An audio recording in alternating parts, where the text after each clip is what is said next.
Well, tonight, Game 5, KD has been listed as questionable. Honestly speaking, I don't see KD really changing the tides of the series because, first of all, he's not going to be 100%. He has to practice with the team, and the Raptors have exploited the Warriors in multiple facets, especially due to the fact that Draymond Green is shooting 8% from the three-point line.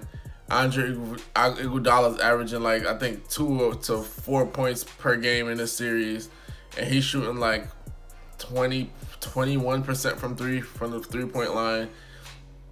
You know, the supporting cast of the Warriors, they're not that helpful. And bringing in an injured Kevin Durant or recovering from injury Kevin Durant, I don't expect him to make a lot of noise. I expect the Warriors, to be better, but I don't expect the Warriors to win 3 straight against a great opponent like the Toronto Raptors. The Raptors are in the finals for a reason. And the reason why I fully expect them to hoist up the Larry O'Brien trophy tonight is due to the fact that they didn't let this moment get too big. They let all the talk about the Golden State Warriors and the dynasty, they let that consume the Warriors, and they focused on themselves. Kawhi Leonard was been very nonchalant with the media, just focused on the game. And it kind of reminds me of Kobe 2009, 2010 finals. Remember Kobe in 2009 where it was like, you know, how you're up 2-0 against the Orlando Magic. You know, how do you feel? You know, you're not smiling. He's like, job's not finished, job's not done. That's kind of the mentality that Kawhi Leonard has taken, and the team has followed suit. And every single game, the team has been able to find somebody to give them 10 to 20 points per game off the bench. Or, you know, Danny Green has a good game, game 3, I believe. So, you know, all of a sudden, each guy is erupting and more or less helping Kawhi Leonard, because if and when they win, Kawhi Leonard is going to get the, you know, finals MVP. But everybody else has contributed. Really reminds you of the Dallas Mavericks in 2011, where Jason Terry gave you big games, Jason Kidd gave you big games, Tyson Chandler gave you big games in terms of getting tip-outs and stuff like that. So the Raptors didn't let this moment get too big for them. They didn't let the glam and the glitz get to them, and they really focused at the task at hand, which is winning games. And now they're winning away from winning the NBA title. And if you look at the Golden State Warriors, you know, this whole... honestly speaking, we all know the injury bug got them in the worst possible time. All right, that's cool. But there's been a notion that people are really disappointed in Steph. Steph should have been doing more. And to me, Steph is suffering from, let's call this light-skinitis or Barack Obama-itis or whatever the case is. And I'm just making this term up loosely. But this is how Steph really reminds me of Barack Obama.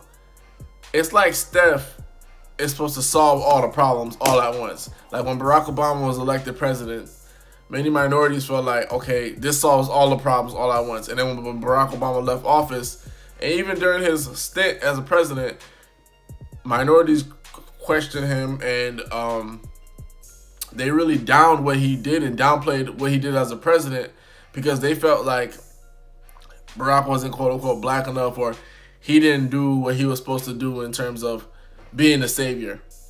Steph Curry is suffering the same issue.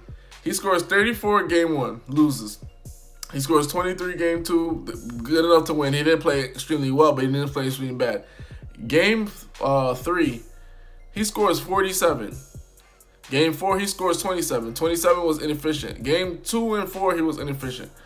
But he's averaging 33 points, 5 rebounds, 5 assists for the series. And people are saying how disappointed they are in him.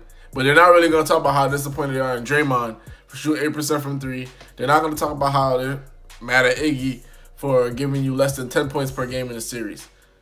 It's like one man is not going to solve the entire equation for you. You know what I'm saying? Clay went down. That's something else you got to factor in. KD and Clay went down. So, and Steph, as good as Steph is, we can't equate him to a LeBron James, because in this series, Steph lost his LeBron James, which is Kevin Durant. And people like to say, well, LeBron in 2015, he held it down or whatever the case is.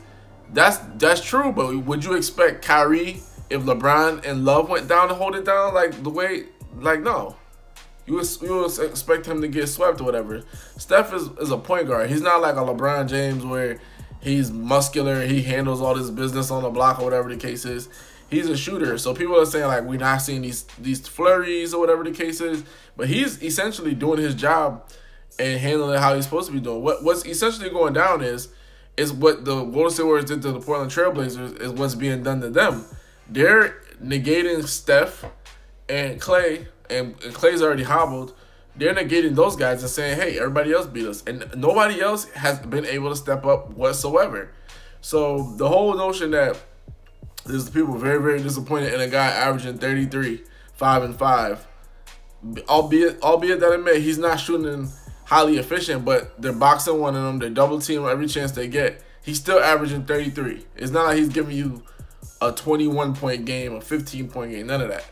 So I think people really need to pump their brakes on that. It's like I said, I don't know if it's like a light skin thing where, you know, we think that because somebody's light skinned they're supposed to be doing better, or I don't know if it's because he's one of a kind. Like Barack Obama was the first black African American president. Steph is the first player to transition the game to really you shoot a lot of threes from beyond the arc. I don't know if those two parallels, just because somebody is a unicorn in one aspect, that you expect them to rise above everything else. It doesn't work that way. Like, we all live in a real world. Everybody has real issues, and basketball is played 5-on-5, not 1-on-5. So when people really realize that and realize the lack of contributions, I think they'll try to respect Steph a little bit and cut him a break. Just like in the 2015 finals, like, to me, that was one of LeBron's greatest, and crazy to say this, but him losing that finals was one of his really, when you think about it, it's one of his greatest accomplishments if you think about it, because he had a 2-1 series lead and he almost beat them without Love and Kyrie, and he played like a man possessed. Like, he just played out of his mind. So, you know, it takes a special kind of pedigree to do that, and it also takes for the other team to not have somebody like a Kawhi Leonard on the other end and everybody else scoring double-digit points or whatever the case is. So, but, you know, we're going to talk about Steph struggling, but we're not going to talk about Iggy, Livingston, all these other guys that normally showed up. They just don't show up. And that's what happened to them in the 2016 finals. As if you don't recall, they're up 3-1, and every game that they played, only one guy would have a big game and nobody else would score. Like, nobody. Everybody else would give you like 5 points, 6 points, 8 points. Nobody would score. Even game 7, I believe Steph had 19, Draymond had 30, and then other than that, nobody else gave you anything at all. So that it is what it is with that. But tonight, the Raptors should hoist the trophy. And one of the things that I feel is kind of getting blown out of proportion is everybody's feeling like, okay, a 3-1 comeback has been done before. Warriors can come back. Okay, here's the thing.